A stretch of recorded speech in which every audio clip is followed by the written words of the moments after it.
Class 8 Hindi lesson 4 Hindi विश्व शांति की भाषा है। तो कल हम लोग पढ़ रहे थे रत्नावली कौशिक और साइजी माइकिनो से बातचीत, तो जिसमें रत्नावली कौशिक साइजी माइकिनो से प्रश्न पूछते हैं। तो चलिए देखते हैं इसके आगे। रत्नावली कौशिक का अगला क्वेश्चन है साइजी माइकिनो से,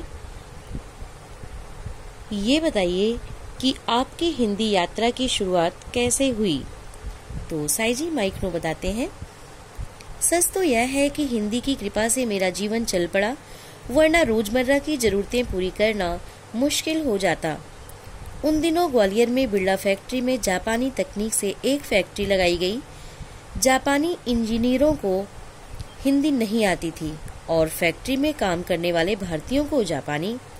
मुझे बुलाया गया और एक दुभाषी के रूप में मैंने 400 रुपये महीने पर काम करना शुरू कर दिया।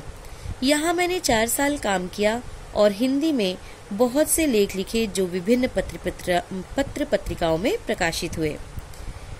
तो देखिए इनका नेक्स्ट क्वेश्चन होगा, क्या जापानी और हिंदी साहित्य में कोई समानता है। तो साइजी माइकिनो बताते हैं, दोनों का लोक साहित्य लगभग समान है। मणिपुर और राजस्थान की लोक कथाएं जापान की लोक कथाओं जैसी ही है। इसका कारण है कि जापान की संस्कृति चीन और भारत की मिश्रित संस्कृति है, मतलब मिलीजुली, मिश्रित मीन्स मिलीजुली संस्कृति है। मैं भारत को दादा और चीन को पिता मानता हूँ।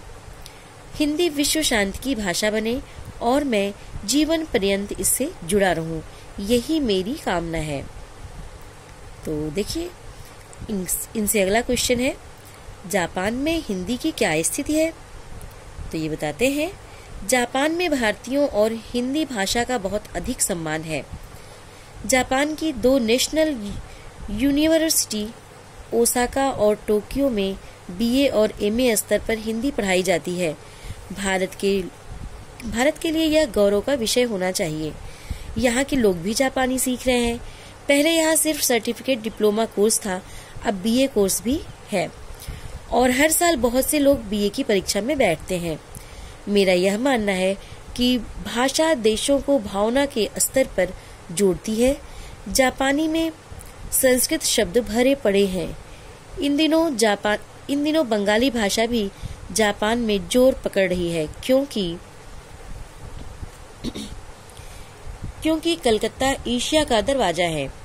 एक समय में सबसे ज्यादा जापानी कलकत्ता में ही रहते थे, अब तो पूरे देश में बिखर गए हैं। इनसे नेक्स्ट क्वेश्चन है, जापान में और कौन विशिष्ट लोग हिंदी सेवा में रत हैं। तो साइजी माइकिनो बताते हैं, प्रोफेसर दोई ने टोक्यो विश्वविद्यालय में हिंदी विभाग की स्थापना की। वे बहुत अच्छा काम कर रहे हैं। प्रोफेसर तोशियो तनाका ने भीष्म साहिनी के तमस का जापानी में अनुवाद किया है। प्रोफेसर कोगा ने जापानी हिंदी कोश की रचना की है। उन्होंने गांधी जी की आत्मकथा का जापानी में अनुवाद भी किया है। इसके लिए उन्होंने गुजराती भी सीखी। प्रोफेसर मोजोकामी हर साल हिंदी का एक नाटक तैयार करते हैं और उसका मंचन करने के लिए भारत आते हैं। प्रोफेसर सकाता ने भी हिंदी साहित्य पर बहुत काम किया है।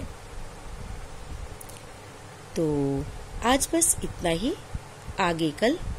आज आपका होमवर्क है, ये जो भी कुछ मैं आपको पढ़ाई हूँ आप इसको फिर से पढ़ेंगे। Thank you.